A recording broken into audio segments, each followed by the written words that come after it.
On a le plaisir ce soir pour cette masterclass du DIU de philosophie de la psychiatrie de recevoir Jérôme Anglebert qui va nous parler des approches phénoménologiques du soi territorial, notamment dans une perspective phénoménologique autour de la clinique des schizophrènes.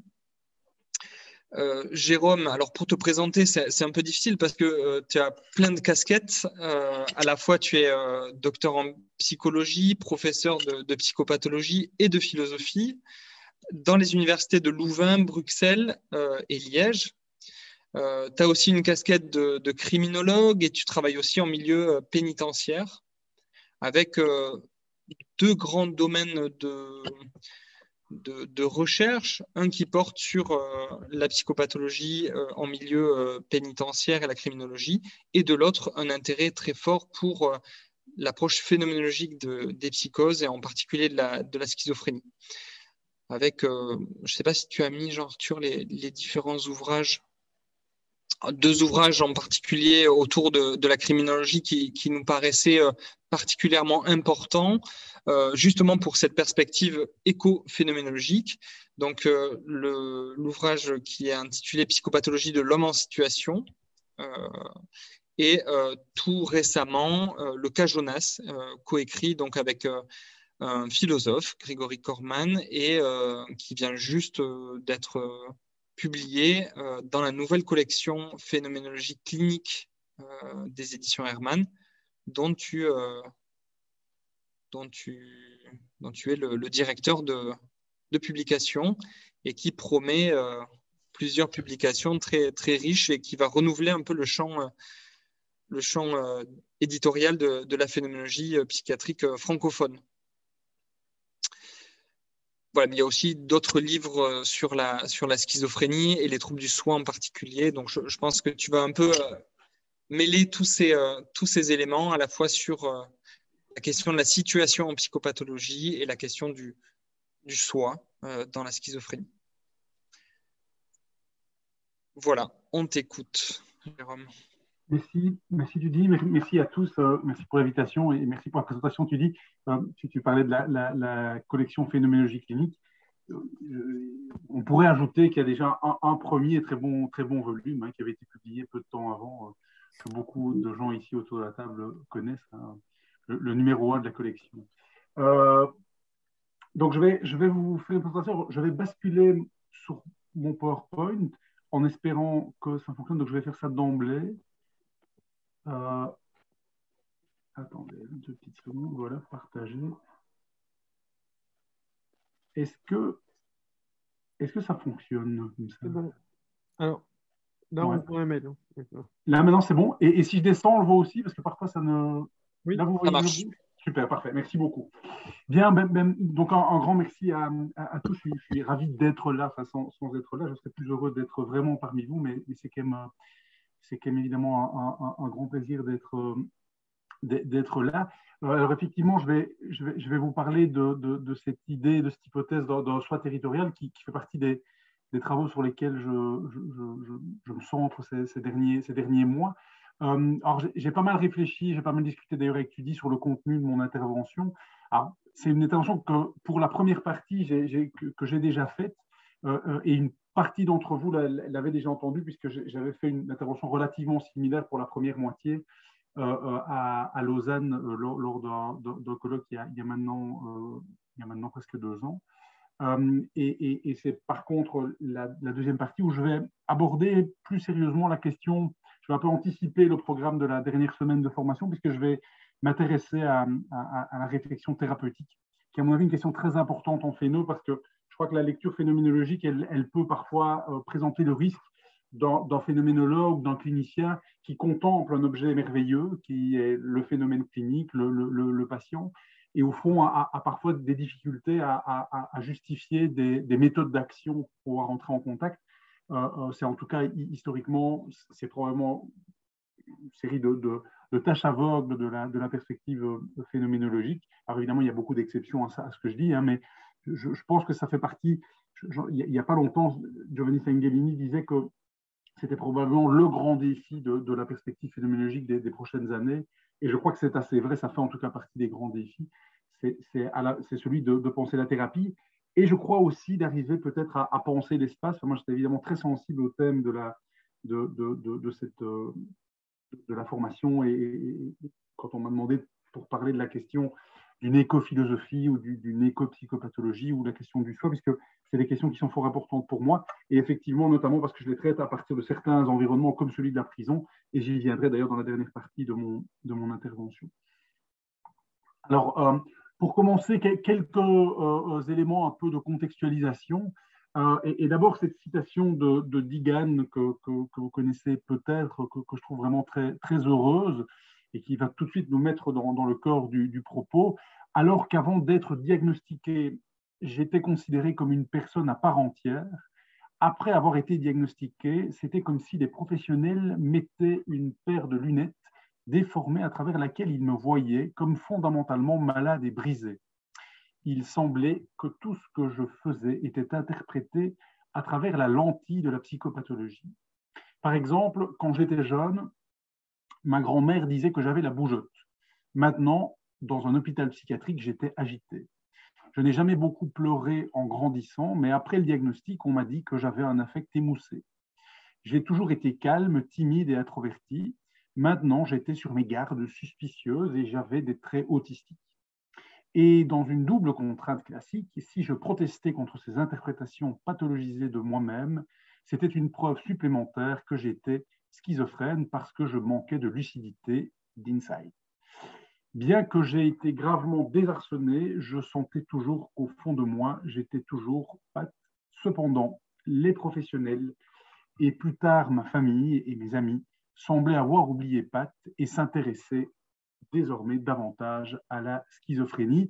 Et je pense que j'ai tendance à penser que la perspective phénoménologique nous permet on va le voir comment, et vous le savez sans doute déjà, hein, c'est par la perspective en première personne, de rencontrer ce vécu-là, et peut-être d'ailleurs de remettre en cause certains éléments qui apparaissent directement comme étant pathologiques, ou en tout cas comme étant déficitaires, mais on va y venir dans quelques instants. Et une petite citation qui est voisine de ce que je viens de vous dire, de Wittgenstein, citée par Sass, devant la maladie mentale, il vous faut rester toujours perplexe.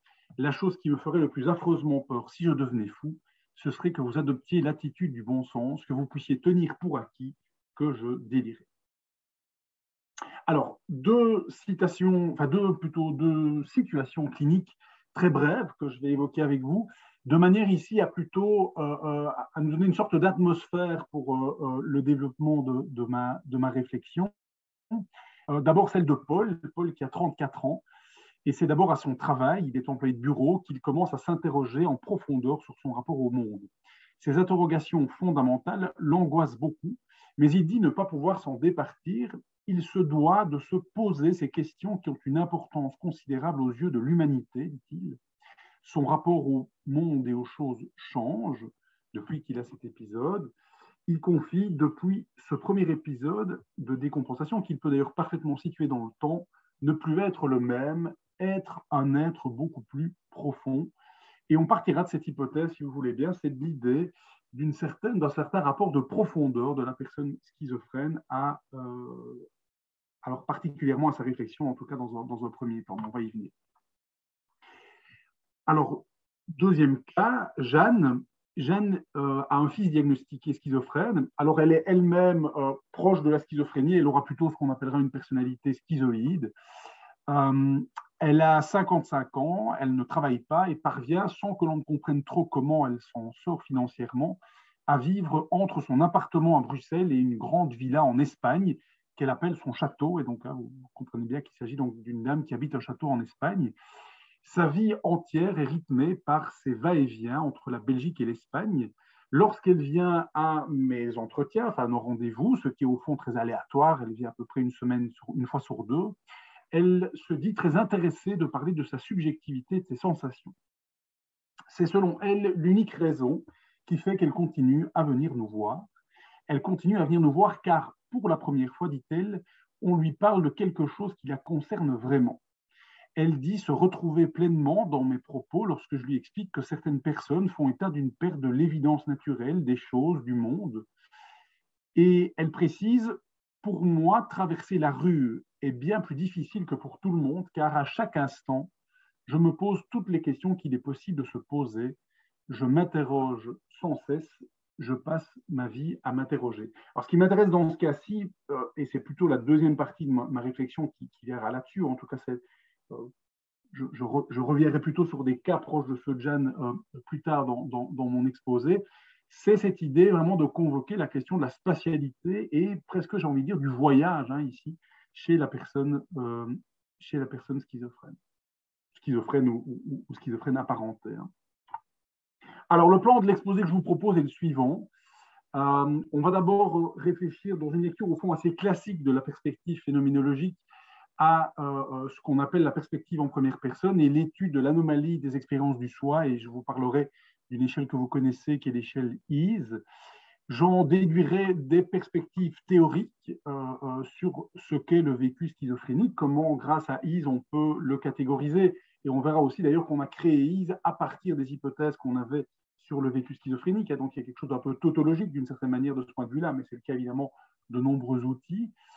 Nous évoquerons ensuite les anomalies de l'expérience du monde, et là j'anticiperai probablement des choses que Louis Sas vous dira lors de son intervention dans quelques semaines ou quelques mois, je ne sais plus la date, mais quand Louis Sas interviendra.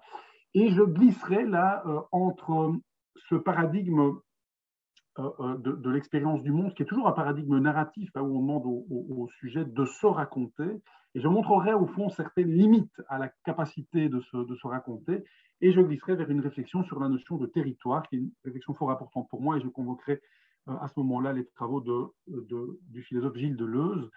Nous enchaînerons sur une réflexion théorique sur un self territorial, et je terminerai alors sur les perspectives thérapeutiques. Alors, pour commencer, donc comme promis, intéressons-nous à Ease. Alors, je serai assez rapide là-dessus, puisque je pense qu'on a déjà dû vous parler de ces outils-là lors de votre formation, et de toute manière, je peux me permettre de l'être, parce que l'essentiel de ce que je veux vous dire ne se situe pas directement dans les items de Ease, ou en tout cas pas de manière minutieuse dans un premier temps. Donc, Ease est, comme vous le savez sans doute, un outil qualitatif qui repose sur une logique inductive. Ouais. Il faut peut-être quand même expliquer pour les personnes qui ne sont pas dans le DU, puisque c'est ouvert à un public plus large. Donc, d'en dire quelques mots comme si on ne connaissait pas. Oui, donc il y a à mon avis aucun souci. Ce que je vais dire, à mon avis, on peut, si on n'a même jamais entendu parler de Ease, on peut, je crois qu'on va vous raccrocher à ce que je veux dire, mais donc Ease est effectivement une échelle qualitative qui cherche à cerner les anomalies et les particularités de l'expérience du soi dans le champ de la schizophrénie. Alors, ça me semble important d'avoir à l'esprit qu'elle repose sur une logique inductive, donc qui cherche moins à tester des hypothèses qu'à rencontrer des phénomènes psychologiques complexes. C'est une logique au fond tout à fait opposée à l'hypothético-déductif qu'on retrouve dans le champ de la recherche quantitative. Et elle cible cette échelle des expériences que l'on pense hautement caractéristiques du spectre schizophrénique. Donc, Ease est constituée à partir d'entretiens qualitatifs approfondis avec 151 patients schizophrènes, ce qui, dans le domaine de la recherche qualitative, est un score extrêmement élevé. C'est assez rare, finalement, d'avoir autant de sujets, et se base également sur les descriptions classiques des phénomènes pathologiques, particulièrement ceux issus de la psychopathologie phénoménologique. Donc, c'est un outil qui tire ces concepts de l'expérience dans une logique très phénoménologique, et elle présente de bonnes valeurs et capacités psychométriques. Alors, dans Ease, il y a 5 domaines, donc la cognition et le trouble de la conscience, le trouble de la conscience de soi et de la présence, les expériences corporelles, le transitivisme et les troubles de démarcation du soi, et la réorientation existentielle. Pour vous donner un aperçu de ce qu'est Ease, voici l'ensemble des items pour ceux qui ne connaissent pas. Donc, vous voyez que c'est un outil évidemment très complet qui permet d'apporter beaucoup de nuances. Alors, pendant quelques instants, je vais vous parler d'un travail qu'on a fait avec ma collègue Caroline Valentini dans un livre consacré à Ease, finalement, dans lequel on a fait l'analyse de 6 cas, donc 3 récits publiés à compte d'éditeurs, et 3 récits qui sont des patients qu'on a été rencontrés sur le terrain clinique, et avec l'intérêt aussi de se dire, mais au fond, est-ce qu'un patient qui est capable d'écrire un livre sur sa schizophrénie s'exprime différemment, exprime des choses différentes d'un patient qui est rencontré dans un milieu psychiatrique, je dirais, entre guillemets, lambda. Alors, voici l'ensemble des domaines et l'ensemble des items que je ne vais donc pas prendre le temps de développer avec vous. Chaque item en tant que tel a un intérêt évident, et donc c'est évident que ça aurait du sens de pouvoir les nuancer et d'approcher l'un à la suite de l'autre.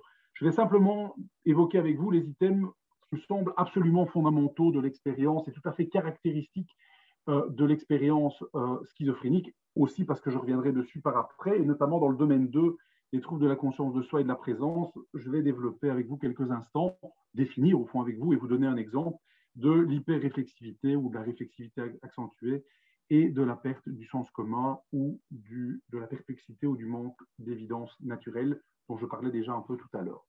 Alors, l'hyperréflexivité, qu'est-ce que c'est? Et ça, c'est important qu'on se mette bien d'accord là-dessus, puisqu'on y reviendra plus tard, et notamment quand on parlera de la perspective thérapeutique. C'est la tendance, l'hyperréflexivité, c'est la tendance à interroger de façon explicite et rigide les phénomènes implicites et pré-réflexifs qui sont reliés à la conscience de soi, aux sensations corporelles et aux interactions avec l'environnement. Le sujet, dans ces cas-là, doute continuellement de ses expériences et des manifestations du monde qui l'entoure. Et donc, l'hyperréflexivité, c'est une interrogation, au fond, de choses qu'on aurait normalement à ne pas interroger, qui devraient normalement faire partie de l'expérience tacite. Et on peut considérer, à mon avis, assez raisonnablement que c'est vraiment un des symptômes de l'expérience, un des symptômes cardinaux du vécu schizophrénique. Et donc, je cite Barry, qui est un des 3 sujets qu'on a rencontrés. Je me demande des choses comme un mot, par exemple, la manière dont on compose un mot, comment ça se fait qu'on fait des mots comme ça, pourquoi ces mots-là et pas des autres. Des fois, je suis comme attrapé dans les questions, je n'entends plus les autres, alors je marche dans la rue, je suis dans les questions. Ça me manque, juste me promener sans m'inquiéter de rien. Et cette question me semble très, très intéressante, hein, et vous verrez qu'on reviendra plus tard sur la question de la promenade, hein, de la nécessité de se promener, et aussi de cette volonté d'arriver à revivre une vie où on ne s'inquiète plus, hein, une vie où on retrouve une sorte de spontanéité d'existence, de l'expérience, ce qui me semble des choses extrêmement importantes et des vrais défis thérapeutiques avec les patients schizophrènes. Et peut-être d'ailleurs avec les patients tout court, mais on en discutera. Alors, deuxième item dont je voulais vous parler, celui de la perte de sens commun ou du manque d'évidence naturelle. Donc, c'est la perte ou le manque de la capacité automatique et pré-réflexive à saisir la vie quotidienne, à saisir dans la vie quotidienne le sens des événements, des situations, des objets, des relations avec les gens, en relation par exemple avec les règles tacites des comportements, le contexte et le sens du tact, avec ce qui est opportun et ce qui ne l'est pas, avec des questions sémantiques aux significations profondes des caractéristiques communes du monde, naturel ou artificiel. Donc la perte de sens commun, pour le dire simplement, c'est la perte des ingrédients sociaux qui nous permettent d'échanger une information et d'avoir au fond une interaction sociale avec les autres dans laquelle on a le sentiment de partager une sorte de perspective anthropologique commune. Schiller, par exemple, Laurie Schiller, dans une des 3 biographies, là, nous dit ceci: ils semblaient tous plus aptes à établir un rapport avec les autres que je ne l'étais. J'enviais la manière libre et simple avec laquelle ils s'adressaient aux membres du staff. Je ne semblais capable de communiquer normalement avec personne. Et donc on voit ici que c'est chez Schiller, dans cet exemple-ci, il y a de nouveau quelque chose de l'ordre d'une sorte de spontanéité du fonctionnement qui semble avoir disparu. Alors, il y a évidemment le domaine des expériences corporelles, qui est évidemment un domaine extrêmement important que je ne vais pas développer, qui me semble vraiment très, très, très fondamental, mais l'exposé aujourd'hui ne va pas passer par ce domaine-là. Idem pour le transitivisme ou le trouble de la démarcation de soi, qui est la capacité, au fond, enfin, ce n'est pas tellement une capacité, c'est la perte des distances entre soi et autrui, avec des symptômes qui peuvent parfois être d'ailleurs très, très impressionnants dans le vécu de la schizophrénie, où le corps de l'autre, on peut presque douter des propres limites et des propres frontières de son corps, Et je me souviens toujours d'un patient qui était convaincu, enfin, qui n'arrivait plus à savoir si l'épaule qu'il me montrait, c'est-à-dire mon épaule, faisait partie de son corps ou pas, ce qui sont quand même des épisodes des expériences tout à fait particulières. Alors, cinquième domaine, réorientation existentielle. Je vais développer celui qui est lié au solipsisme et au sentiment du comme si. Donc, sentiment comme si le champ de l'expérience du sujet était la seule réalité qui existe encore, appelé donc aussi, en tout cas, c'est assez proche de ce qu'on appelle le solipsisme à la suite des travaux de Louis Sas. Le sujet ressent un lien immédiat entre lui-même et les événements extérieurs ou les autres personnes. Le patient peut avoir l'impression fugace que les gens ou lieux hors de son champ visuel n'existent pas. Et par exemple, Pierre qui nous dit « J'ai parfois le sentiment que seules les personnes et les objets que je vois existent, que le monde entier dépend de moi, comme si le monde ne s'animait, ne vivait qu'en ma présence. Parfois, je doute de tout ça, puis je me raisonne, les endroits où je suis, les endroits où je ne suis pas existent quand même, je le sais pourtant bien. Mais je ne peux les voir, et on ne voit que depuis où on est. » Et donc on voit ce vécu tout à fait particulier qui fait partie des réorientations existentielles où la personne a non seulement le sentiment d'être le centre du monde, mais le sentiment que la véritable réalité, que l'unique réalité est celle qui peut apparaître au champ de son expérience. On reviendra d'ailleurs sur ce vécu-là un peu plus tard. Alors, on peut extraire de ces réflexions de Ease toute une série de données quantitatives qui sont, de l'avis même d'ailleurs des auteurs, pas les perspectives les plus intéressantes. Enfin, c'est pas ça qui semble le plus central. J'attire quand même votre attention, et ça je trouve que c'est extrêmement intéressant dans le domaine de la clinique, c'est quand même qu'au moins, en tout cas dans notre échantillon de 6 sujets, au moins 40% des items de IS sont présents chez tous les sujets, entre 40 et 77%, et la moyenne est de 55%. Donc ça veut dire qu'à peu près un item sur deux était présent chez nos sujets, et ça correspond à peu près aux données de la littérature en la matière. Par ailleurs, et c'est évidemment intéressant d'assister là-dessus, c'est que la recherche sur des populations hétérogènes non schizophrènes montre que les anomalies révélées par Ease s'avèrent assez rares, en général en dehors du spectre schizophrénique. Et donc, il y a quand même un pouvoir discriminant qui, évidemment, est utile. Cela dit, il va de soi qu'on n'a pas besoin de Ease pour poser un diagnostic de schizophrénie. Ça n'a pas beaucoup de sens de justifier cela comme ça. Un diagnostic de schizophrénie se pose évidemment tout à fait différemment.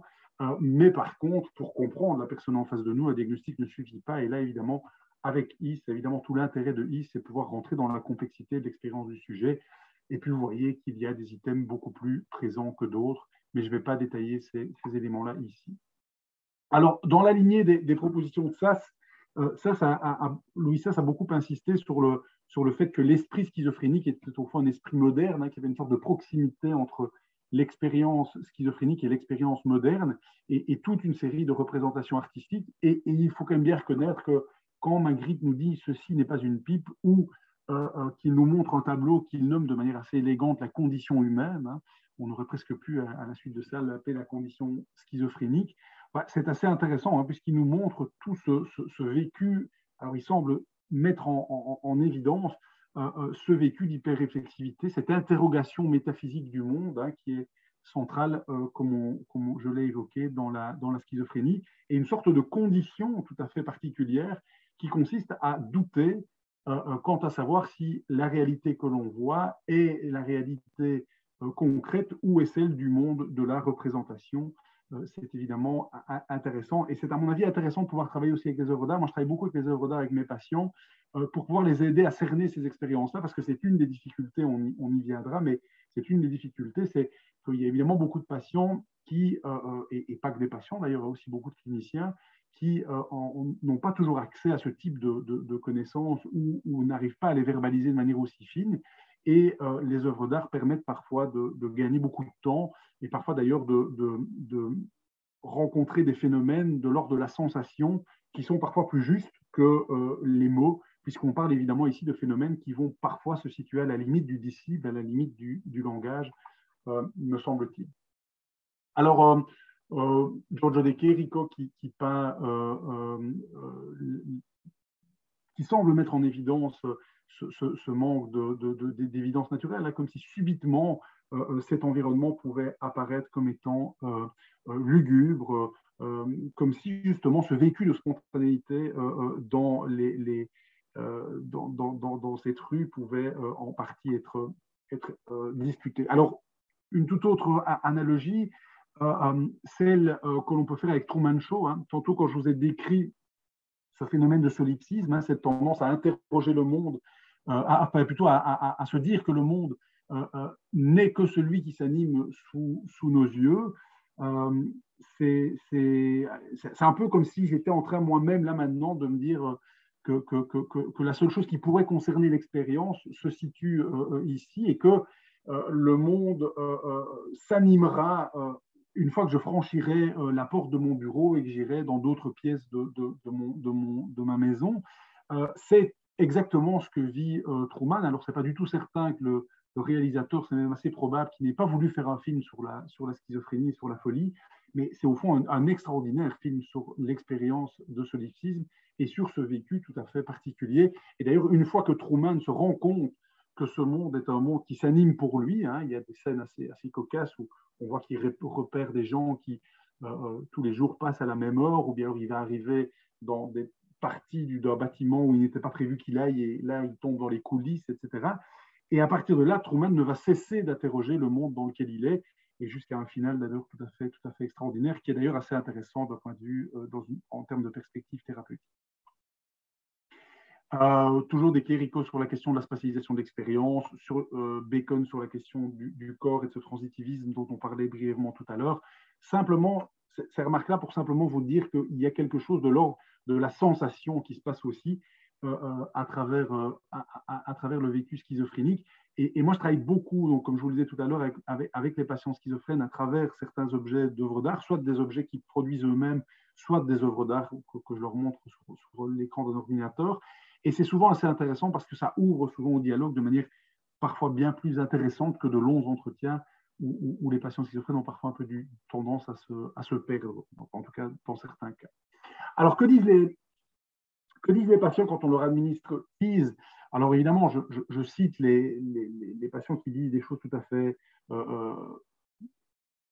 intéressantes et qui semblent justifier le dispositif. Ça ne se passe pas toujours comme ça, cela dit.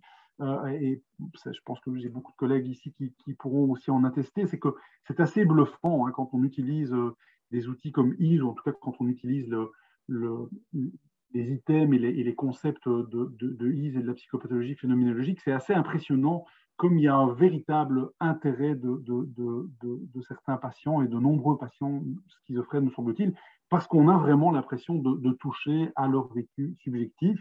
Un premier patient de dire « ça m'a fait du bien, c'est bien de parler comme ça, vous savez, ne sont pas bizarres vos questions, enfin pas pour moi, en fait on ne m'a jamais demandé ces choses-là, ça m'aide parce que les questions que vous me posez, je me les pose aussi ».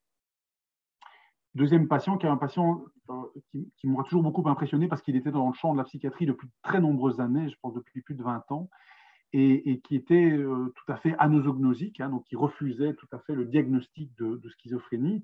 Et après avoir passé toute une série d'entretiens où on a pris Ease comme inspiration, mais c'était plutôt des entretiens cliniques, ce n'était pas des entretiens de recherche, le patient de me dire « je ne suis pas schizophrène, j'en ai toujours été convaincu, mais ce dont vous me parlez à travers vos questions, cette perte de l'évidence, cette hyper-attention aux choses du monde, la grande sensibilité dont nous parlons, cela correspond à ce que je vis. Si c'est ça la schizophrénie, je veux bien en rediscuter. » Alors c'est assez intéressant. Alors après, je crois aussi que c'est très important de légèrement nuancer aussi ce point de vue-là. Moi, je suis évidemment convaincu que les patients schizophrènes vivent probablement mieux leur schizophrénie quand ils la reconnaissent. Mais je trouve que c'est aussi important de ne pas faire des outils phénoménologiques, des outils qui deviendraient des outils qu'on utiliserait strictement pour amener une sorte de reconnaissance de la schizophrénie et notamment pour avoir pour conséquence une prise de médication, etc. Je suis évidemment convaincu qu'il faut une médication dans de très nombreux cas de problématiques psychiatriques, mais c'est aussi intéressant de ne pas... Enfin, il y a eu des tendances comme ça et j'ai déjà été contacté par de nombreux gens qui disaient « mais au fond, c'est extraordinaire, on va faire passer Ease, comme ça nos patients prendront leurs médicaments ». Je crois qu'on passe un peu à côté de l'objectif et je pense que c'est une très bonne manière pour rater, à mon avis, pour passer à côté de toute la subtilité de Ease. Et je crois que ça, c'est quand même assez intéressant parce que ça fait partie aussi des débats à venir et des réflexions à venir dans le champ de la perspective phénoménologique, et aussi, d'ailleurs, ça c'est déjà très actuel, les liens aussi entre cette perspective-là et toute autre forme de conception de la schizophrénie, dont la psychiatrie biologique, qui me semble évidemment importante et intéressante, et les liens entre la prise de médication antipsychotiques et les modifications des anomalies de l'expérience du soi est évidemment un sujet absolument passionnant, sur lequel je pense certaines personnes commencent un peu à travailler et qui me semble vraiment porteur de beaucoup d'avenir, puisqu'on est quand même assez limité finalement dans les évaluations des antipsychotiques dans le champ de la recherche. Et là, on a des outils qui nous permettent évidemment d'aller beaucoup plus loin dans le vécu des patients. Alors ça, Sepienkos nous dit des choses assez similaires dans une étude de 2012. Des patients rapportent que personne ne les avait jamais interrogés sur ces choses, que c'était un soulagement de savoir qu'ils n'étaient pas seuls à vivre ces expériences et que celles-ci avaient déjà été décrites par d'autres. Dans ce cas, le fait que le thérapeute soit familier avec ces aspects significatifs de l'expérience du patient, même s'il ne les a jamais éprouvés pour lui-même, semble renforcer la relation thérapeutique et permettre au patient de mieux comprendre la nature de sa vulnérabilité psychotique. Alors, qu'est-ce qu'on peut retirer de ce premier volet phénoménologique et au fond assez classique, parce que je crois que la présentation que je fais ici fait relativement l'unanimité dans le champ de la perspective phénoménologique. Et moi, je suis évidemment très convaincu de cette lecture-là, je la défends. Je crois qu'elle doit être complétée, mais évidemment, je la défends. Qu'est-ce qu'on peut en dire? De nouveau, dans la lignée de ça, c'est que devient difficile de réduire l'expérience de la schizophrénie, le vécu, l'expérience fondamentale et cruciale de la schizophrénie à un déficit. Vous savez que c'est une des grandes tendances, c'est de penser la schizophrénie en termes de déficit. Et moi, je suis fort marqué par l'œuvre d'un psychiatre belge pas très connu qui s'appelle Albert de Marais, qui était éthologue, et je m'intéresse aussi beaucoup à l'éthologie, on en reparlera, et qui était un monsieur qui avait tendance à considérer, dans un livre que je trouve absolument extraordinaire, qui s'appelle Éthologie et psychiatrie, qui avait tendance à considérer que les maladies mentales, toutes les maladies mentales, sont au fond des adaptations, des suradaptations, plutôt que des inadaptations. Et si on veut les comprendre, et si on veut comprendre les patients qui en sont affectés, on doit voir en quoi elles apportent quelque chose au vécu de la personne, plutôt que de les voir comme une sorte de manquement par rapport à une expérience normale, qui reste d'ailleurs toujours à interroger. Et d'ailleurs, Minkowski a beaucoup interrogé des choses dans cette lignée-là. Alors, je ne suis pas du tout en train de nier qu'il y a des déficits dans la schizophrénie, bien entendu qu'il y en a, bien entendu qu'il y a des déficits cognitifs notamment, et bien entendu que ça a du sens aussi de travailler avec une perspective cognitive dans la rééducation des patients schizophrènes. Je crois que le patient schizophrène qui a une meilleure mémoire à court terme ou à long terme, évidemment, il est satisfait de pouvoir avoir fait ce travail-là. Je plaide évidemment pour une sorte de complémentarité entre les différentes approches. Et je crois qu'effectivement, la schizophrénie, ce n'est pas que du déficit. Je crois qu'on passe à côté du vécu des patients si on se limite à ça. Alors, c'est dans cette perspective, alors évidemment, c'est source de nombreux débats, mais c'est évidemment une perspective qui ne va pas du tout rentrer dans la lignée qu'on retrouve du côté de la psychanalyse, alors qu'on retrouve de moins en moins du côté de la psychanalyse. Je pense qu'il y a beaucoup de psychanalystes qui ne font plus reposer leurs hypothèses théoriques sur l'hypothèse de la régression, mais vous savez que historiquement, on a beaucoup pensé la psychose et la schizophrénie comme une régression à des stades antérieurs d'une série de choses liées à l'Oedipe, etc. Je ne vais pas vous parler de ces choses-là. La perspective qui est celle que je développe ici, partant du discours du sujet, je n'ai encore jamais vu un patient schizophrène ou alors un patient schizophrène qui a fait de très nombreuses années en psychiatrie avec un psychanalyste, venir me parler de ces hypothèses de régression d'Oedipe, etc. Ce qui ne veut pas dire de nouveau que dans certaines circonstances, ça ne peut pas être utile, mais ça ne va pas du tout, on ne va pas du tout centrer la réflexion là-dessus. On va partir de l'idée que dans cette perspective, au fond, liée à l'hyperréflexivité, dont nous parlions tout à l'heure, que ce qui caractérise le vécu de la schizophrénie, c'est au fond un excès de conscience, mais un excès de conscience qui a évidemment toute une série d'incidences qui conduit à toute une série de problèmes. Alors, j'aime bien montrer dans ce cas-là cette dia, ou plutôt cette planche, vous la reconnaissez sans doute, c'est la 5e planche du test de Rorschach. Il se fait que parmi les cours que je donne à l'université, je donne le cours de Rorschach, qui est à mon avis un outil véritablement extraordinaire. Je pense que c'est un outil purement phénoménologique, en tout cas c'est comme ça que je le traite, qui s'intéresse aux formes et aux formes du monde, et toujours intéressé des réponses des patients schizophrènes. Alors évidemment, ce n'est pas une généralité, mais souvent, si j'étais venu à Toulouse, je vous aurais demandé de me dire ce que vous voyez là. Alors probablement que toute une partie d'entre vous aurait vu une chauve-souris. Hein, c'est quand même la réponse la plus classique à cette planche-là. Ça fait partie des banalités. D'autres auraient vu un papillon. Alors, il y a des statistiques qui montrent que les hommes voient plus souvent des chauves-souris et les femmes plus souvent des papillons. Et on peut y faire évidemment toute hypothèse psychanalytique qu'on souhaite, ou en tout cas psychodynamique qu'on souhaite. Mais vous pouvez aussi peut-être avoir vu la gueule d'un crocodile sur le côté, le bec d'un rapace en bas, des oreilles de lapin en haut, etc. etc. Alors, que voit un patient schizophrène, ce n'est pas une généralité évidemment, hein, mais que voit plus souvent un patient schizophrène que d'autres personnes et que vous et moi probablement, et bien, un patient schizophrène, il voit une tache. Hein. Et c'est assez intéressant parce que c'est le seul qui a raison. Hein.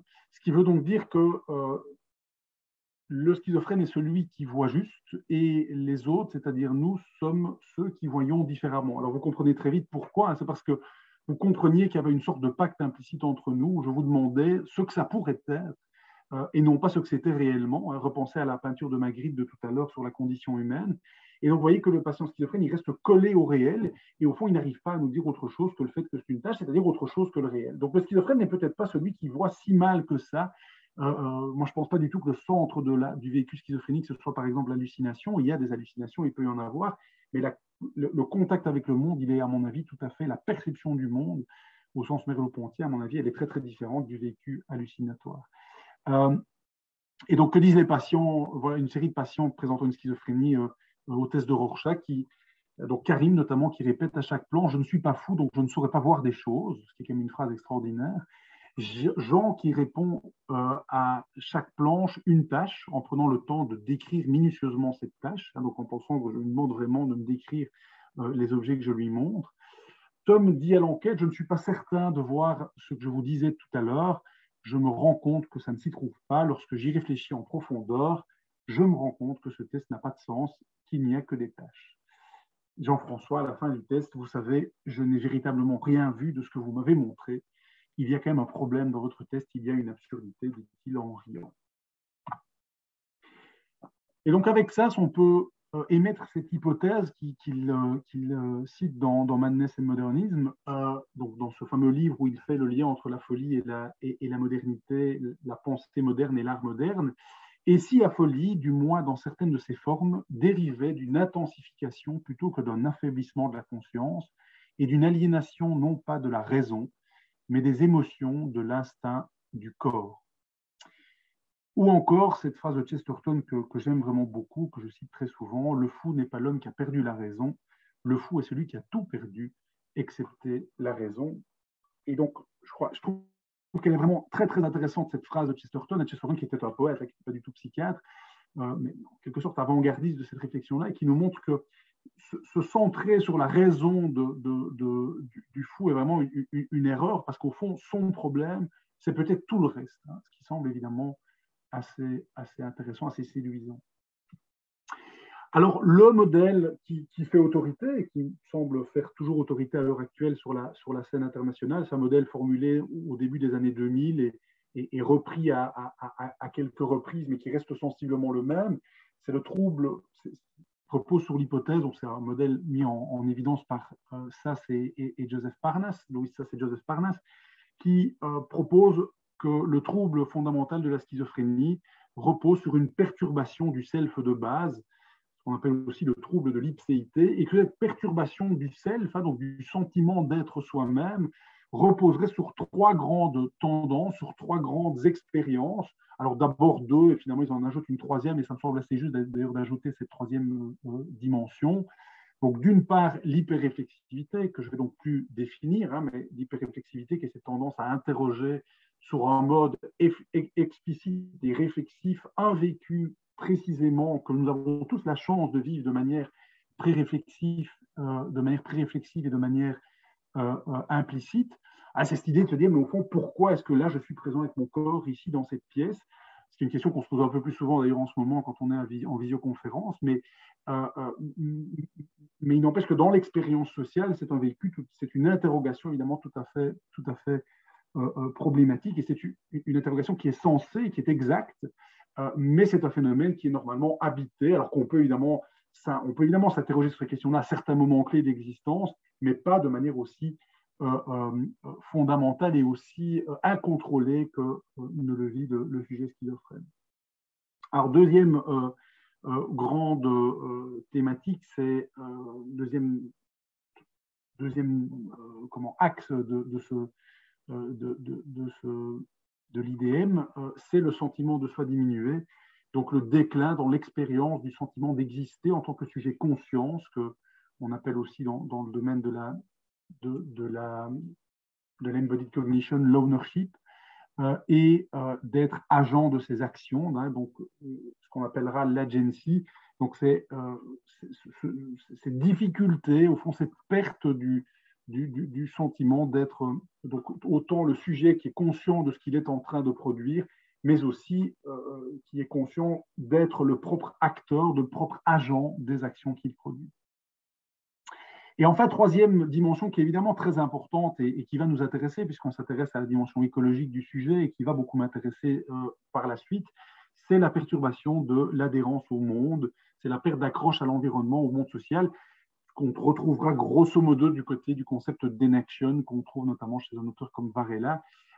Et c'est évidemment quelque chose de très intéressant parce que c'est un des grands reproches qu'on a pu faire et qu'on peut toujours faire, à mon avis, à la perspective phénoménologique. C'est une perspective, au fond, elle-même solipsiste, d'un individu qui serait pris pour ce qu'il est lui-même en tant que self, mais peu en contact avec l'environnement. C'est une critique qui n'est pas tout à fait exacte non plus, parce que je crois qu'il y a plein de justifications, notamment chez les grands auteurs classiques, que ce soit Minkowski, que ce soit Binswanger avec L'être au monde, qui montrent qu'il y a toujours eu, à mon avis, un grand intérêt du côté phénoménologique pour l'environnement. Du côté philosophique, on retrouve ça aussi beaucoup, je pense, chez Jean-Paul Sartre notamment. Mais c'est évidemment important d'avoir ajouté cette dimension-là. Et on parlera aussi de troubles de la conscience du soi minimal, mais je ne vais pas développer ça maintenant parce que j'y reviendrai un peu plus tard. Alors, je pense toujours être dans quelque chose de relativement classique dans ce que je viens de vous dire jusqu'ici concernant les anomalies de l'expérience, la particularité du vécu schizophrénique. C'est une sorte de synthèse, on pourrait dire, un peu des connaissances actuelles en la matière. Tout doucement, on va glisser vers des lectures qui vont légèrement remettre en cause peut-être un peu ça, ou en tout cas chercher à pouvoir un peu faire évoluer cette perspective. Et notamment, la première va toujours dans un paradigme narratif, donc toujours dans un paradigme où on va demander au sujet de se raconter, s'intéresser non plus aux anomalies de l'expérience du soi, mais aux anomalies de l'expérience du monde. Alors, je serai relativement bref sur cet outil. Je ne vais pas le détailler autant que Ease. C'est un outil beaucoup plus récent que Ease. Hein. C'est un peu la petite sœur ou la cousine de Ease. C'est IWI. L'anomalie, c'est l'étude de l'anomalie des expériences du monde qui a été réalisée par une série d'auteurs et dirigée en priorité par Louis Sas. Je pense que Louis vous parlera de ces choses-là lorsqu'il interviendra beaucoup plus en détail que ce que je ne vais le faire ici. Donc, il y a 6 domaines, l'espace et les objets, le temps, les événements, la personne, le rapport aux personnes, la question du langage, de l'atmosphère, évidemment très très importante, qui intéresse aussi d'ailleurs beaucoup Thudy dans ses travaux, et la réorientation existentielle. Et donc, vous voyez que ce sont 6 domaines qui chacun sont des domaines évidemment extrêmement importants, qui mériteraient d'être approfondis. Alors, quelques informations très généralistes au sujet de IWI. IWI facilite l'exploration semi-structurée d'une variété d'anomalies de l'expérience du monde et du langage et des contacts avec autrui. Il y a une volonté chez Sas, plus que dans Ease, il insiste beaucoup là-dessus, de s'intéresser à la schizophrénie, mais aussi à un spectre beaucoup plus large, au spectre beaucoup plus élargi de la psychose. Et l'idée de ça, c'est même de penser qu'à terme, on pourrait probablement utiliser IWI, en tout cas, je dis que son idée, en tout cas, c'est ce que j'en comprends des discussions qu'on a eues, mais à quelque chose de beaucoup plus ouvert et donc qui ne serait pas réservé à des patients présentant un diagnostic strict, entre guillemets, de schizophrénie, ce qui est quand même beaucoup plus le cas de l'échelle Ease, ce qui ne veut pas dire qu'on ne peut pas utiliser Ease dans d'autres circonstances, et notamment dès qu'on a des éléments de l'ordre de la psychose. Mais l'idée, c'est qu'il y a une sorte de gestalt beaucoup plus ouverte, et on va revenir là-dessus parce que je crois que c'est assez décisif dans la réflexion sur IWI. Donc l'objectif est de faciliter une exploration à grande échelle d'anomalies d'expérience de la schizophrénie, je vous le disais à l'instant, au-delà. C'est une échelle qui peut être utilisée seule ou en complément de EASE, soit dans son intégralité, soit en sélectionnant certains domaines. Alors ça, c'est une question qui reste ouverte. Moi, j'ai tendance pour utiliser les deux, alors pas de manière systématique, et ça dépend un peu aussi des types d'entretiens que je fais et des types d'échanges que j'ai avec mes patients, de savoir aussi si c'est dans le domaine purement clinique ou aussi de la recherche. Mais j'ai tendance à utiliser EASE comme un outil plus structurel dans mon travail clinique avec les patients, et à utiliser IWI par après lorsque certains éléments de EASE ont vraiment révélé un intérêt pour certaines parties. Donc notamment, voilà, si on voit qu'un patient a vraiment des difficultés par rapport à l'expérience du temps, eh bien, IWI va nous permettre d'approfondir cette question-là. Idem pour l'espace, idem pour la question des atmosphères, bien que la question des atmosphères elle soit assez difficile à interroger parce que c'est très difficile de parler de l'atmosphère. C'est déjà difficile pour nous, donc c'est encore plus difficile pour des personnes qui sont précisément affectées de ces questions-là. Mais c'est souvent un outil que j'utilise entre guillemets en deuxième ligne. Alors, et c'est intéressant d'observer aussi qu'en raison de l'interpénétration des expériences du soi et du monde, il est tout à fait assumé de la part des auteurs que les deux échelles comportent plusieurs éléments qui se chevauchent. Et il y a évidemment toute une série d'items qui sont communs à EASE et à IWI. Alors, je vais maintenant vous parler d'une étude qu'on a faite avec une série de collègues, dont Louis Sass, une étude assez récente qui a été publiée en 2019. Ça doit faire partie des premières études qui ont essayé justement d'allier EASE et IWI ensemble. Pour réaliser cette étude, on est parti de 4 sujets schizophrènes rencontrés dans un hôpital psychiatrique général tout à fait classique. Donc 4 sujets adultes, vous les voyez, auxquels on a administré donc EASE et IWI. Chaque échelle a nécessité en moyenne 5 entretiens cliniques de 50 minutes. Donc vous voyez que c'est très très élevé. Hein. On a vraiment fait ce travail-là avec beaucoup de nuances. Alors parfois c'était 50 minutes, puis une pause et de nouveau 50 minutes. Parfois c'était coupé en de nombreux entretiens, de nombreuses séances. Alors, il y a évidemment de nombreuses données qualitatives qu'on peut extraire de IWI. Je ne vais pas les développer ici. Je peux tout à fait évidemment diffuser le PowerPoint si ça vous intéresse. Et c'est beaucoup plus détaillé dans l'article. D'ailleurs, je peux aussi faire circuler l'article. Mais vous voyez qu'il y a donc toute une série de phénomènes beaucoup plus subtils hein, qui apparaissent dans l'expérience des patients. Alors, on a aussi des données quantitatives. C'est intéressant de constater que les données quantitatives sont assez différentes de celles de EASE, puisque notamment pour IWI, aucun des items n'était présent chez les 4 sujets en même temps. Hein. Donc c'est quand même assez intéressant. Et certains items étaient présents chez 3 sujets sur 4, alors qu'il y avait de nombreux items de EASE qui étaient présents chez les sujets dans l'étude précédente et dans la littérature en règle générale. Donc on voit tout de suite, et on va détailler cette question-là, qu'il y a quelque chose d'un peu moins unitaire dans le vécu des anomalies d'expérience du monde ou dans ce que met en évidence l'échelle. Là, c'est toujours une question aussi psychométrique compliquée. Est-ce qu'on parle de l'échelle ou est-ce qu'on parle du phénomène que teste l'échelle? Mais en tout cas, il semble que l'anomalie des expériences du monde est en effet moins unitaire, ce qu'on appelle une gestalt moins unitaire, alors que le vécu de l'expérience du soi a un vécu beaucoup plus unitaire quant à lui. Donc, en règle générale, les items de EASE semblaient beaucoup plus faciles à reconnaître par les patients et représentaient des expériences plus faciles à discerner ou à décrire.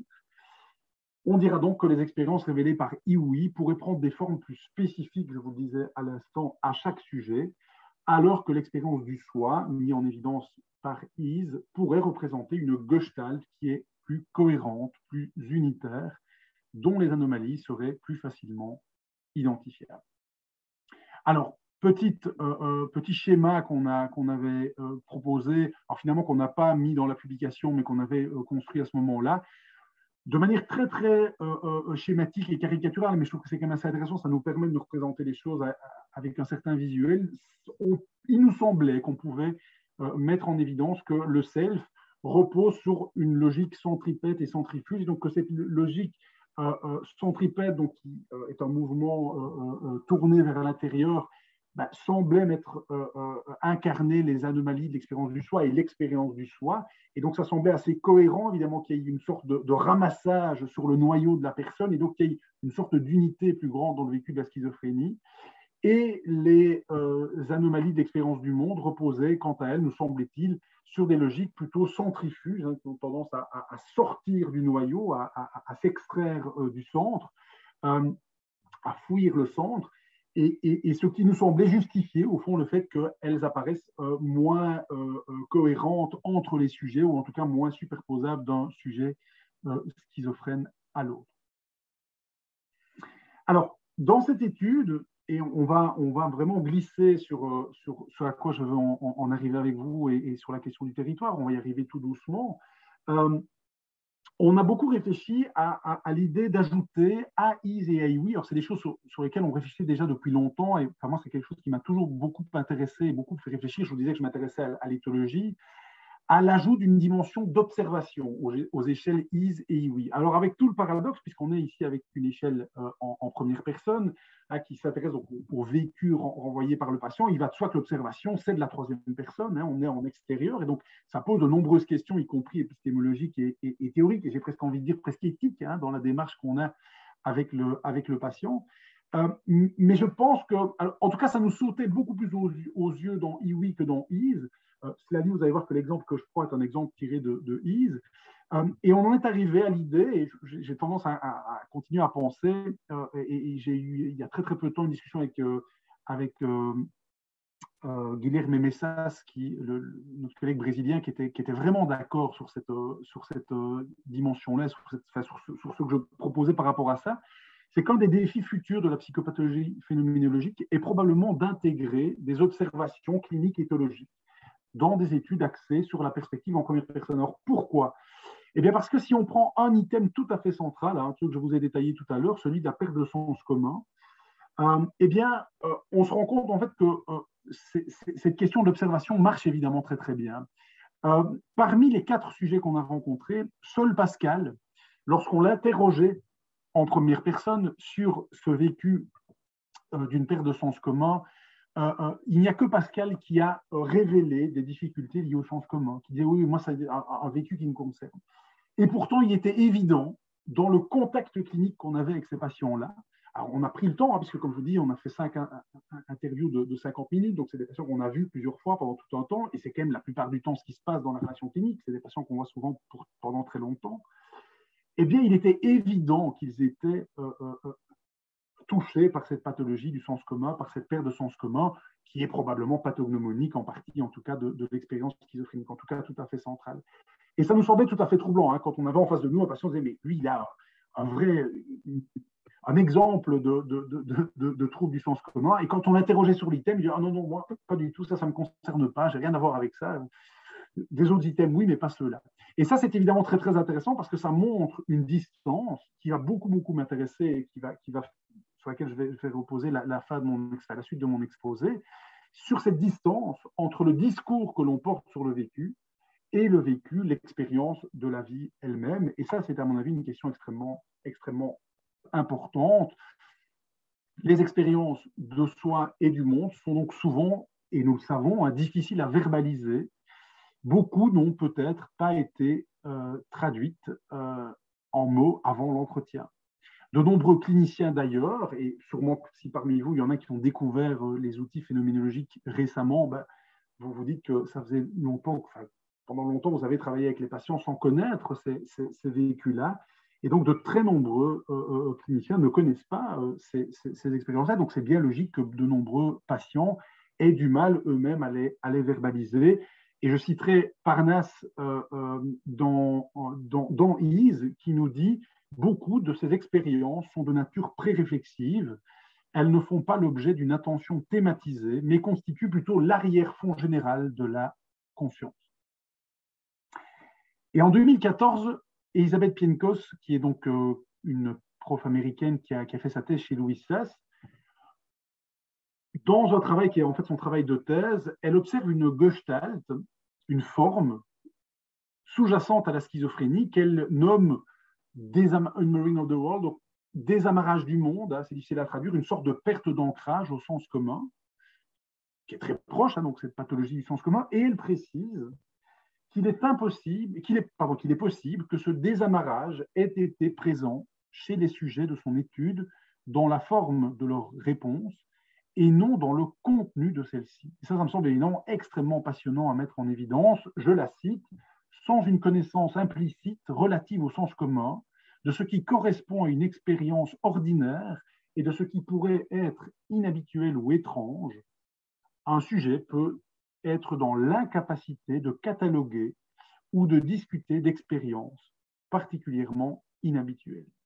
Donc l'expression verbale de ces expériences proches de l'indicible nécessite une certaine capacité d'utilisation du langage et d'articulation du discours autour de son propre vécu.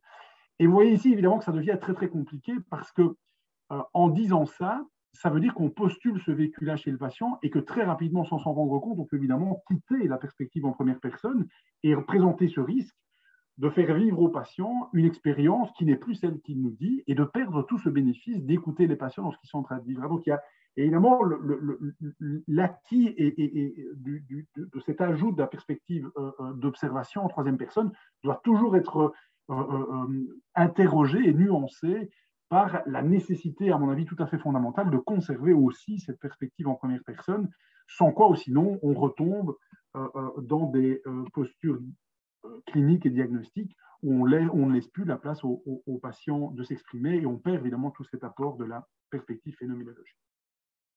Alors, maintenant, je vais amorcer cette question comme annoncé sur le territoire. Alors, le territoire est une question qui m'intéresse beaucoup parce que j'ai beaucoup travaillé sur la question de l'environnement carcéral, que j'ai beaucoup interrogé sur la question de la spatialité, ce que je fais d'ailleurs toujours maintenant dans ma pratique clinique.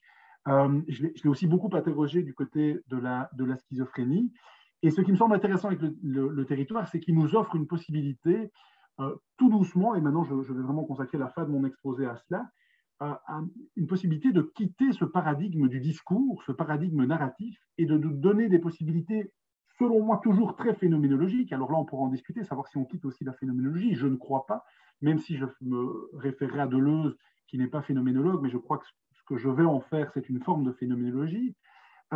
Et donc, vous allez voir qu'on va maintenant glisser, et donc c'est très important de bien comprendre que je ne suis pas du tout en train de dire que ce que je vais dire jusqu'à maintenant est erroné ou doit être mis en question. C'est une proposition qui va avoir effet de compléter la perspective que je viens d'évoquer, et cette perspective en première personne, et cette perspective narrative, puisque jusqu'à maintenant, on ne part que du discours du sujet. Alors, voici une phrase, une séquence clinique que j'adore citer, que j'avais rencontrée d'ailleurs durant ma thèse, donc il y a maintenant quand même quelques années. Et c'est Jean-François, qui est un patient que j'ai suivi pendant de nombreuses années et que je suis d'ailleurs encore. Donc c'est quelqu'un qui me suit ou que je suis depuis longtemps. À la question sur les rapports qu'il entretient avec ses parents, voici ce que Jean-François répond après une brève hésitation. Vous n'allez pas me croire, mais je suis le fils de Dieu. Voyant sur mon visage un étonnement que je ne peux cacher, le patient insiste et commence une joute argumentative qui semble l'amuser. Après 10 minutes d'un débat intense, Jean-François se lève et me dit qu'un jour, je comprendrai ce qu'il veut dire. Il ouvre alors la porte de mon bureau en répétant cette petite phrase identitaire « Je suis le fils de Dieu, je suis le fils de Dieu, je suis le fils de Dieu ». À cet instant, passe l'aumônier catholique de l'institution qui salue le patient et qui me salue. Jean-François saute sur l'occasion « À mon père que je suis le fils de Dieu ». L'aumônier de répondre sérieusement « Mais bien sûr, mon fils, nous le sommes tous ». Le patient s'est alors simplement retourné vers moi, m'a fait un large sourire, un grand clin d'œil et a refermé la porte. Alors, c'est une anecdote un peu comique, hein, mais elle est vraiment intéressante parce qu'elle nous montre bien que le problème, c'est une affaire de sens commun. C'est une affaire d'ingrédients sociaux qui permettent à un de prononcer la même phrase qu'à l'autre, mais un le dit en étant avec tout son appareillage social de sujets délirants, et l'autre d'exercer au fond le rôle social qui est le sien, celui d'aumônier catholique. Alors on pourrait dire, ah oui, mais il y en a quand même un qui le croit un peu plus que l'autre. Je ne suis pas si sûr que ça. Je crois qu'on se perd assez vite quand on essaye de justifier ça par la question du sens.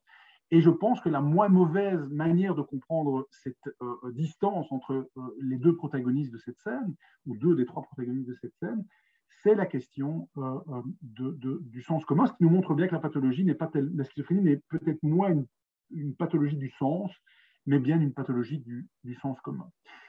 Cette séquence a évidemment pour intérêt de mettre en évidence les grandes difficultés qu'on peut avoir dans de très nombreux cas avec des patients schizophrènes, quand on voudrait leur parler des anomalies de l'expérience du soi et qu'eux, ils n'ont qu'envie que de nous parler du fait que c'est la réincarnation de Dieu ou toute une série d'éléments comme ça, alors qu'on va vite réduire à des vécus délirants. Ça me semble évidemment intéressant de ne pas les réduire qu'à cela. Je pense que dans beaucoup de cas, on peut faire de la perspective en première personne, mais il y a évidemment toute une série de situations où on est limité et où on a une sorte d'impasse par rapport à ça. Autre cas qui se marque sous forme d'impasse et qui va nous ouvrir dans la dimension géographique et spatiale. Autre cas que j'aime bien aussi répéter, que je raconte souvent aussi, qui faisait aussi partie des cas de ma thèse, Robert, qui a le même nom de famille d'un point de vue phonétique, car l'orthographe varie légèrement, qu'un important agent immobilier de la région. Lors d'une sortie accompagnée par des professionnels de l'hôpital, sans me dire, il observe les affiches apposées sur les façades de nombreuses maisons avec son nom, mal orthographié, qui y apparaît. C'est lors de notre entretien suivant qu'il tient à me prévenir qu'il n'aura aucun problème pour se réinsérer après, quand il quittera l'hôpital, car il possède de nombreuses maisons et m'explique sa découverte et son raisonnement. Alors, pensant trouver une faille qui serait de nature à le raisonner, je lui fais remarquer la différence orthographique entre les deux noms. Et là, il me répond qu'il avait déjà remarqué cette faute et que c'est bien embêtant, car il devra, une fois sorti, réimprimer un nombre considérable d'affiches avec son nom correctement orthographié. Alors de nouveau, anecdote un peu comique, mais qui nous montre que dans de nombreuses circonstances, le discours n'est peut-être pas la première voie d'accès à la rencontre avec le patient. Je citerai brièvement Minkowski. Un jour, à force d'entendre un patient développer les mêmes idées, je sens surgir en moi un sentiment particulier, celui que je traduis mentalement par les mots « je sais tout de lui ». Et Minkowski continue en disant « mais il y a quelque chose de tout à fait bouleversant dans le fait de se dire qu'on sait tout d'une personne, et ce n'est que quand on est face à la maladie mentale qu'on peut se dire ça ». Et je pense que ce n'est pas une phrase, je trouve que c'est assez intéressant ce que dit Minkowski là-dessus, parce que je crois que ça rencontre aussi un vécu clinique qu'on peut rencontrer dans de nombreuses circonstances. Et qui nous montre la limitation du fait de produire un discours dans un dispositif qui serait celui du patient qui vient chez le psy dans le bureau, bien que je suis conscient évidemment que la plupart du temps, le traitement de la schizophrénie ne se passe pas comme ça, mais ça, on en discutera dans quelques instants. Ou autre remarque de Minkowski à la question « Où êtes-vous » Le schizophrène, même à un stade avancé, dirait qu'il sait bien où il est. En effet, il le sait, mais qu'il ne se sent pas à l'endroit où il se trouve, qu'il ne se sent pas dans son corps, que j'existe n'a pas de sens précis pour lui. Alors, pour comprendre ce vécu de spatialité, ce territoire, je vais me référer à l'œuvre de Deleuze et Guattari. Alors, en fait, je vais me concentrer sur un chapitre d'un livre extraordinaire, mais vraiment très compliqué à aborder. C'est une lecture assez difficile, la lecture de Deleuze. C'est le chapitre 11 de Mille plateaux, qui s'appelle De la ritournelle. Alors, Deleuze et Guattari parlent dans d'autres textes, dans d'autres livres de la question du territoire et de la territorialisation, mais c'est dans la ritournelle qu'ils fournissent la définition la plus complète. Je rappelle que Deleuze disait dès 1969 qu'une psychanalyse doit être de dimension géométrique avant d'être d'anecdote historique. Ce sera grosso modo un propos dans lequel je m'inscrirai. Quand Deleuze dit 1969, évidemment, c'est une proposition extrêmement provocatrice, comme Deleuze l'a souvent fait. Et dans Mille plateaux, ils ont pour objectif, avec Guattari, de proposer une géophilosophie fortement influencée par l'éthologie, dont je vous parlais tout à l'heure, l'éthologie de von Uxgol ou de Heibel-Ebesfeld ou encore de Lorenz, et de proposer une étude assez systématique du territoire et de la territorialisation. Alors, je ne vais pas faire du long Deleuze, entre guillemets, rassurez-vous. Je vais faire quelques petites incises dans leur proposition qui vont me permettre que, notamment une incise que je reprendrai un tout petit peu un peu plus tard. L'espace, donc, Deleuze et Guattari mettent en évidence que l'espace est investi par des mouvements d'appropriation, un espace qui devient donc habité par un acte de territorialisation, disent-ils. Le territoire est en fait, donc je les cite, le territoire est en fait un acte qui affecte les milieux et les rythmes, qui qui les territorialise. Le territoire est le produit d'une territorialisation des milieux et des rythmes. Il revient au même de demander quand est-ce que les milieux et les rythmes se territorialisent ou quelle est la différence entre un animal sans territoire et un animal à territoire. Donc Deleuze et Guattari mettent en fait en évidence, me semble-t-il, un double mouvement, la mise en évidence de ce qu'ils appellent des rythmes, des rythmes qui sont produits par le sujet qui s'approprie un espace, un territoire, qui s'approprie un lieu, mais aussi des rythmes subis par cette personne qui doit s'adapter à ce territoire, à ce lieu, à toute une série de règles, pourrait-on dire, qui s'imposent au sujet, ou que le sujet d'ailleurs décide de ne pas suivre et d'enfreindre. On pourrait donc dire qu'on est habité par un espace, tout comme on est habité, qu'on habite un espace, tout comme on est habité par l'espace.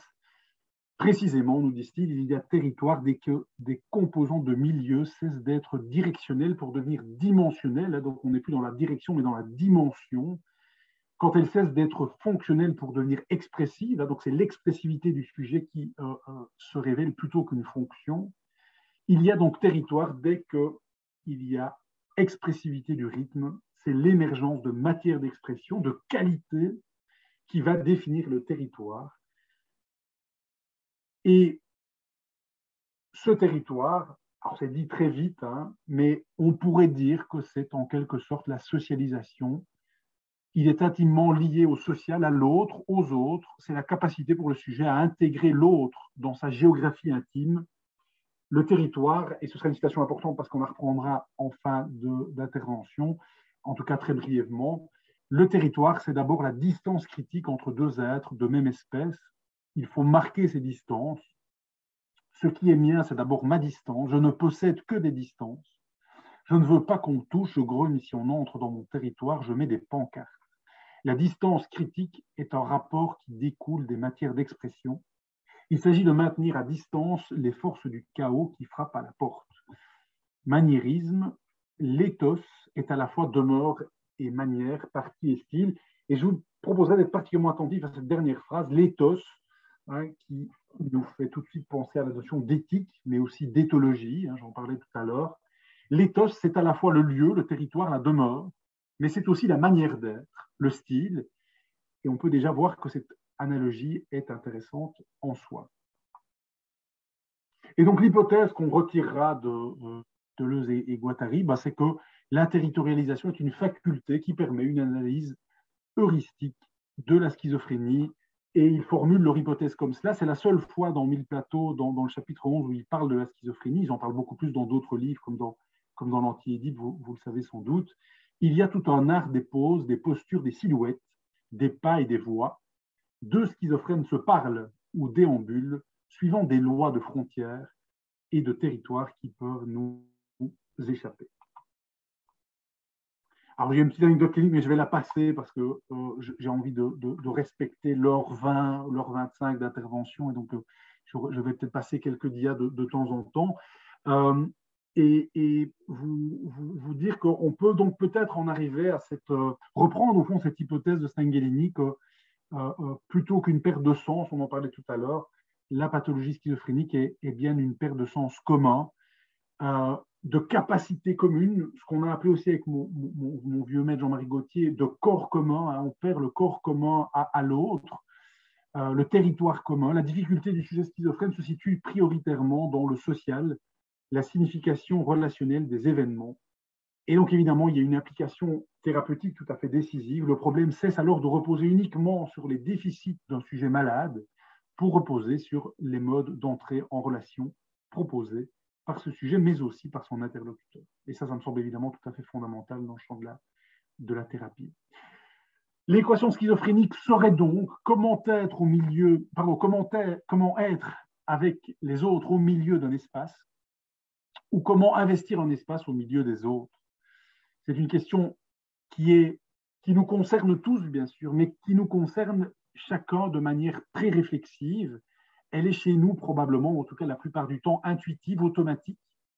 On la vit parfois quand on va à l'étranger, quand vous allez dans un autre pays, souvent avec une culture tout à fait différente. on va être confronté à d'autres codes et on a un peu une perte de nos repères territoriaux. Et subitement, ces questions territoriales qui nous concernent constamment sont des questions qui apparaissent dans le champ de la conscience. Ce vécu tacite apparaît de manière réflexive.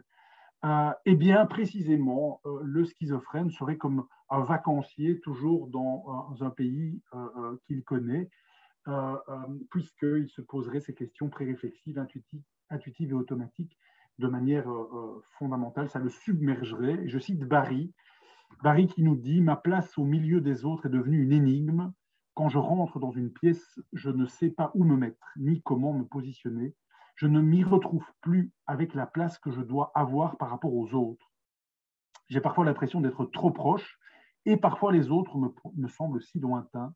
J'ai souvent l'impression d'être perdu parmi les autres, d'être perdu dans les autres. » On est évidemment aussi très très proche de l'hyperréflexivité de ça. On pourrait dire que c'est l'hyperréflexivité associée ou qui s'adresse à la question de l'espace et du territoire.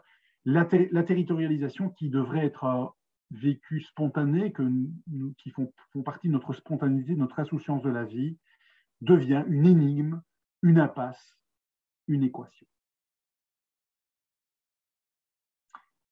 Alors, il y a des précurseurs dans ces travaux-là, voilà, notamment les travaux d'Antonio Vieira, qui est un psychiatre portugais qui est très âgé, mais qui est toujours vivant, qui était un grand ami d'Albert de Marais, dont je vous parlais tout à l'heure, que j'ai eu la chance, ce monsieur, de rencontrer à 2 reprises au Portugal, à Lisbonne, et qui a déjà cette intuition qu'il y a quelque chose de l'ordre du territoire qui se joue chez le schizophrène.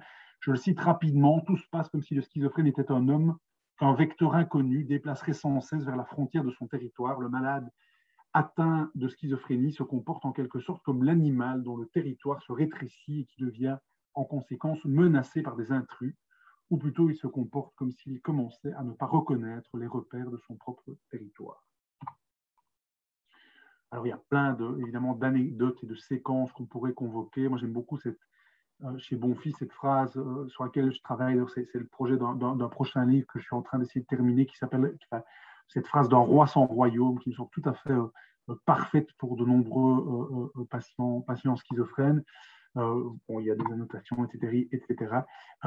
Et on n'aura pas le temps d'en parler maintenant, mais je pense qu'on est dans ces questions de spécialisation très proches, alors à la fois de toute une série d'éléments dont Bégou nous parle dans son livre, et notamment de tout son passage sur la question du flair. Je crois que quand Bégou parle de pathologie du flair en évoquant la schizophrénie, je crois qu'il a tout à fait raison, et il y a quelque chose de l'ordre de l'appropriation de l'espace, et je vous renvoie aussi au livre de Tudy sur ces questions-là, plus dans le champ de l'interaction clinique et de l'interaction avec le clinicien, mais évidemment, je pense qu'on est évidemment fort proche sur beaucoup de choses. Alors, perspective théorique,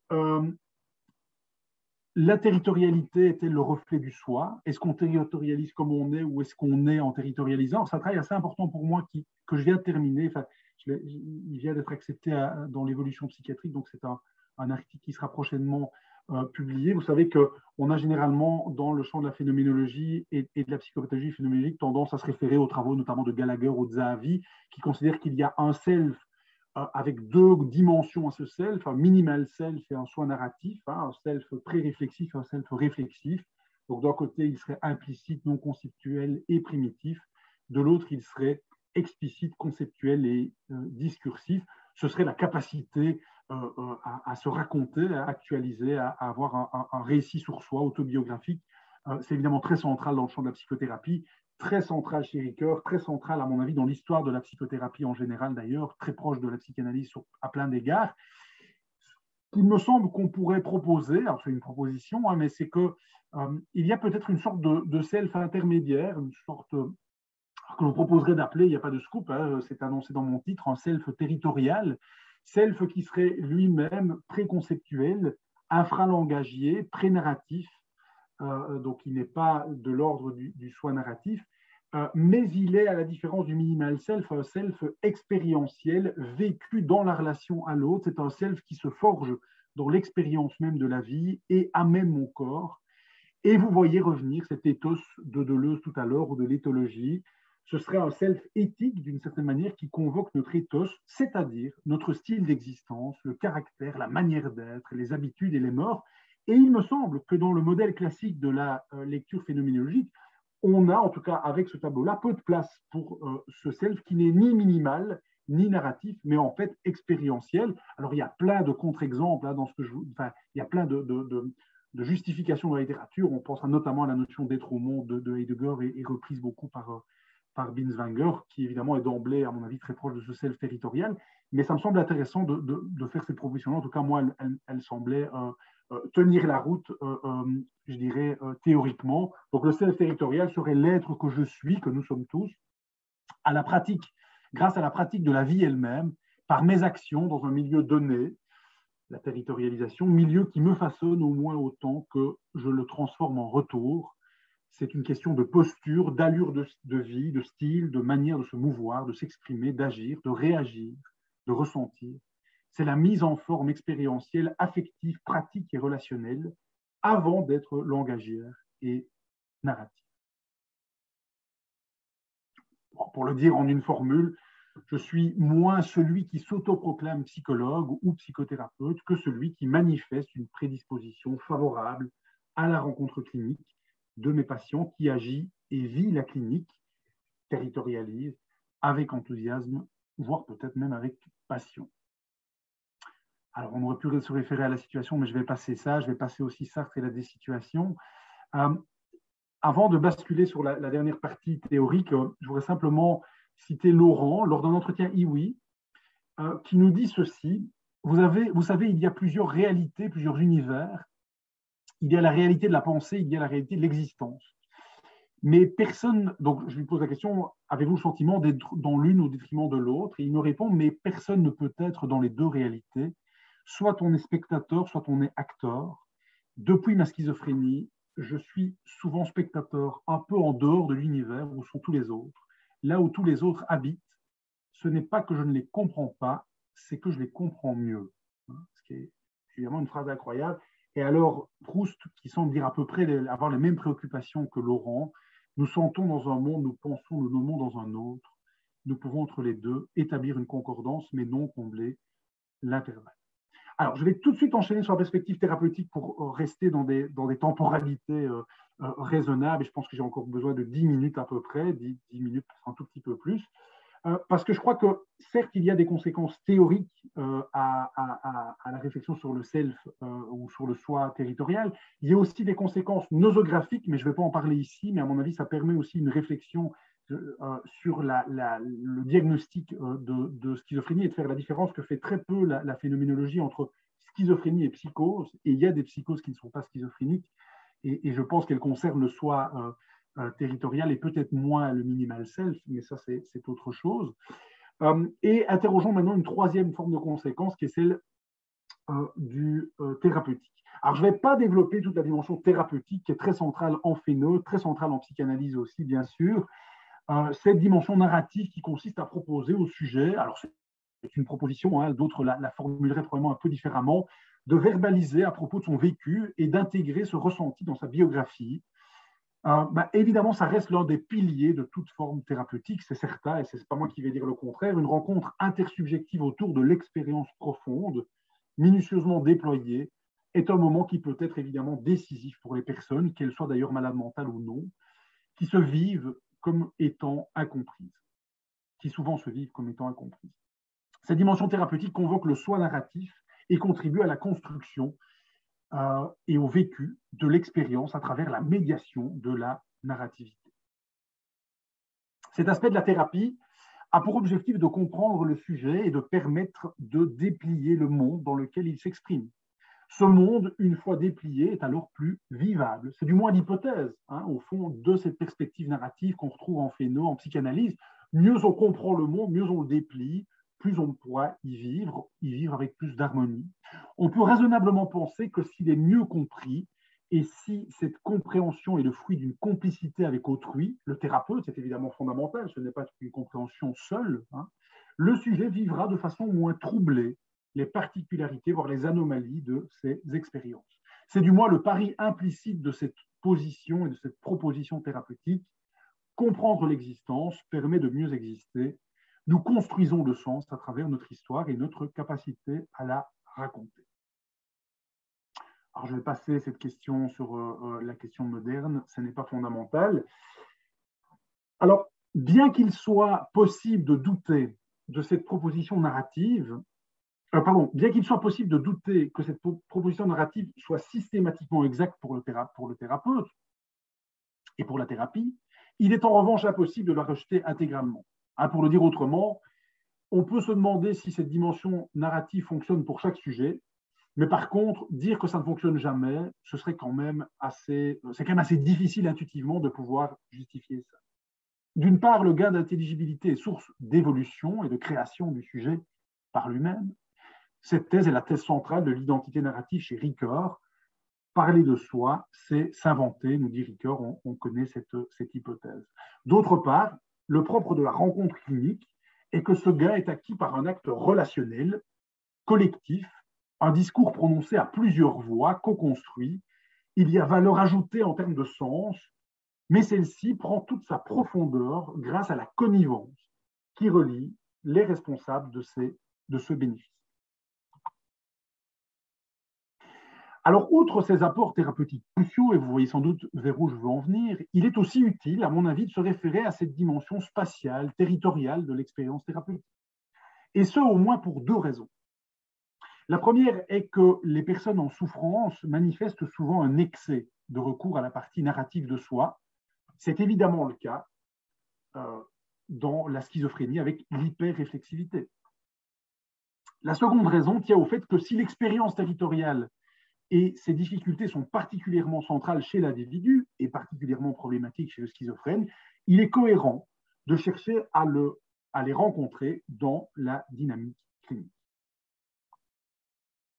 Alors, particulièrement pour la schizophrénie, et je pense que cette réflexion sur la dimension territoriale peut être exportée au-delà de la schizophrénie, je pense que ça vaut aussi pour la pratique clinique en général, mais particulièrement pour la schizophrénie, il est de fait paradoxal de constater que si l'on s'accorde pour dire que l'hyperréflexivité est un signe caractéristique de ce vécu, du vécu de la schizophrénie, la perspective narrative consiste précisément à susciter une introspection qui lui est en partie superposable.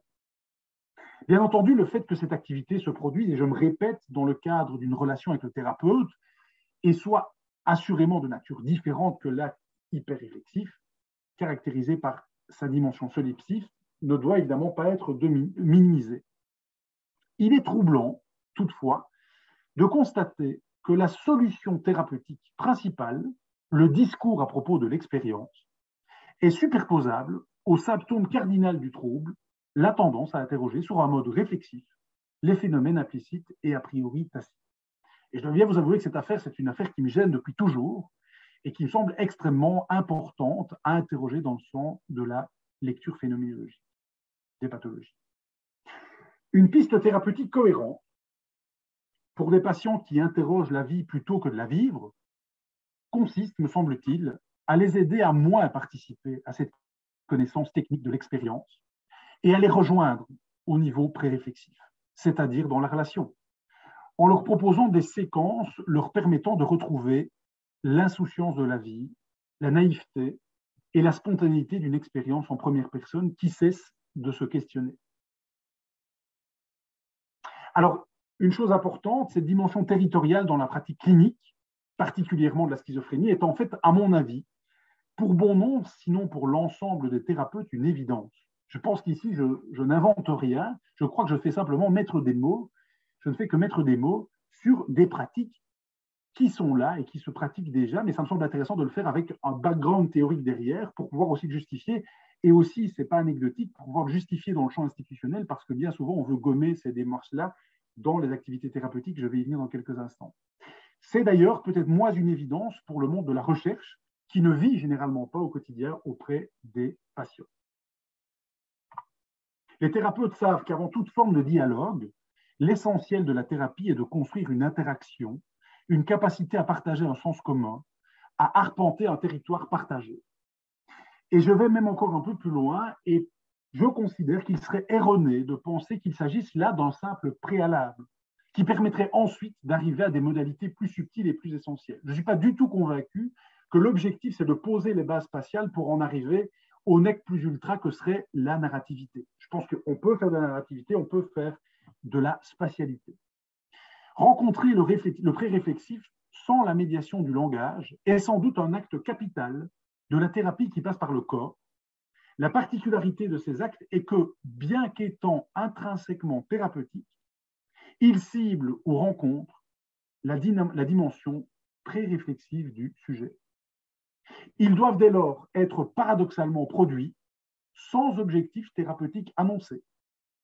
Il s'agit de la condition paradoxale d'une adresse thérapeutique au territorial et à la dimension relationnelle et insouciante de l'expérience de soi. Le clinicien, dans ces cas-là, ne sait pas pourquoi il est en train de faire ce qu'il fait. Et moi, je plaide beaucoup, et notamment avec les collègues cliniciens ou avec les jeunes cliniciens que je forme, pour qu'ils ne soient pas toujours en train de se rendre compte, de savoir pourquoi ils sont en train de produire des comportements. On doit, à mon avis, en clinique, produire énormément de comportements qu'on ne comprend pas, parce qu'à ce moment-là, on rencontre le pré-réflexif de nos patients. Dans ces cas-là, avec son patient, le thérapeute pratique la vie plutôt qu'il ne la pense. Je vous rappelle cette petite phrase de Proust, nous sentons dans un monde, nous pensons et nous nommons dans un autre. Face aux oppositions de plus en plus normatives en clinique, il est nécessaire de se décentrer de la cognition pour mettre en exergue les pratiques anecdotiques, inutiles, originales, risibles, parfois folkloriques des cliniciens. Je pense que tout bon clinicien a au moins sa pratique folklorique à lui. On retrouvera dans la catégorie de ces médiations pré-réflexives les pratiques artistiques, la danse, le théâtre, l'expression corporelle, les thérapies avec le monde animal comme médiateur, qui m'intéresse beaucoup, si j'ai le temps, j'y reviendrai 2 minutes, mais aussi les nombreux moments informels entre un thérapeute et son patient, ces moments où le thérapeute pourrait laisser croire qu'il ne fait pas son travail, alors qu'il est peut-être au plus profond de celui-ci, dans son engagement éthique le plus subtil. Ces propositions sont en réalité l'essence même de la clinique. C'est d'ailleurs son étymologie. Je vous rappelle que clinique, c'est le lit du malade. Et j'apprenais il n'y a pas longtemps, en lisant un texte de Paul Jonker, qui est un psychiatre belge, que thérapeute, l'étymologie la plus probable des thérapeutes, c'est le serviteur de la maison. Je trouve assez beau, et ça nous permet évidemment toute une série de divagations. Alors, je ne vais pas m'arrêter là-dessus parce que j'en ai pas le temps, je n'ai pas envie non plus de vous noyer de choses, mais je suis convaincu que l'antipsychiatrie et la psychothérapie institutionnelle ont évidemment pensé ces questions-là. Je crois qu'on est très proche de tout cela. Je pense que ces deux mouvements souvent opposés, mais je crois qu'ils sont d'ailleurs beaucoup plus intéressants à être considérés ensemble. J'avais toute une série de petites remarques à vous faire, mais je ne les ferai pas. Il y a une superbe citation de Sartre sur l'antipsychiatrie. C'est un des rares moments où Sartre parle de la psychiatrie, mais je ne la ferai pas non plus. J'aurais aussi voulu... je vais quand même vous parler de ça. Je vais prendre quand même 2 minutes pour parler de ça, de la profanation, parce que c'est peut-être quelque chose que vous connaissez, qui est moins connu généralement dans le champ de la phénomène. Ça, c'est quelque chose que j'ai appris en prison, la profanation. C'est les travaux de Giorgio Agamben, qui est le grand philosophe contemporain post-Foucaldien, qui s'est beaucoup intéressé au dispositif à la suite de Foucault, et qui s'est dit, mais au fond, comment on fait face à un dispositif aussi parfait que le carcéral, mais au fond aussi parfait que de nombreuses institutions qui sont très solidement ancrées, et on a le sentiment que l'antipsychiatrie, c'est le monde à côté, et qu'on n'arrivera jamais à produire ça. Ça ne repose pas sur un choix institutionnel. Et Agamben, il propose la profanation. C'est quand le dispositif institutionnel est irrécusable et indestructible. Il nous dit ceci: la stratégie que nous devons adopter dans notre corps à corps avec les dispositifs ne peut pas être simple.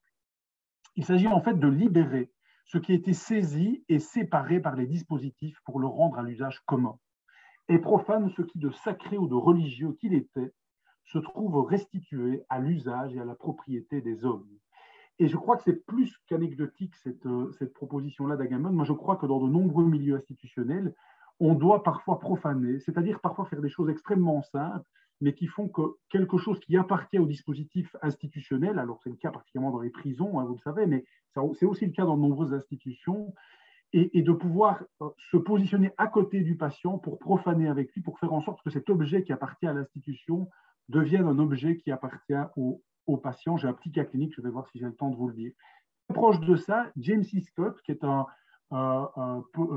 prof de sciences politiques américain à Yale, qui réfléchit beaucoup sur les réflexions anarchistes, sur les travaux sur post-Foucaldien et post-bourdieusiens.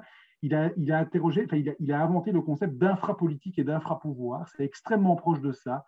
Et c'est l'idée de dire qu'au fond, on a dans les organisations sociales un texte officiel, un discours officiel, le public transcript, et on a un texte caché. Et le texte caché, c'est le texte véritable qui est appliqué.